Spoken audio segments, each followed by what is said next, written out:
కాకరకాయ చూడండి ఇలాగా ఇది ఒక పద్ధతిలో చేసుకుంటే మనకి వెరైటీగా ఉంటుంది.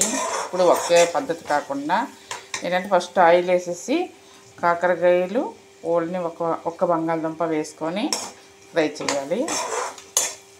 తర్వాత ఎండుమిరపకాయలు కొద్దిగా సాల్ట్ అండ్ పసుపు వేసి కొద్దిగా ఫ్రై అయ్యే వరకు వేపాలి. కొద్దిగా ఫ్రై అయిన తర్వాత ఉల్లిపాయలు అండ్ కరివేపాకు తర్వాత కొత్తిమీర ఇవి వేసుకోవాలి.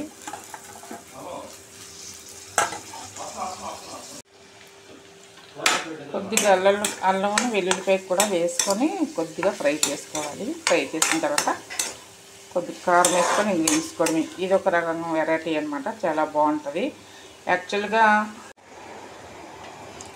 ఇంకేంటంటే లాస్ట్లో మనము కొద్దిగా ధనియాల పొడి అండ్ దించే ముందు కారం వేసుకొని మనము ఒక్క నిమిషం ఉంచేసి దించేసుకుంటే మన కాకరకాయ ఫ్రై కంప్లీట్ అయిపోతుంది. చూడండి, టేస్టీగా ఉంటుంది, వెరైటీగా ఉంటుంది.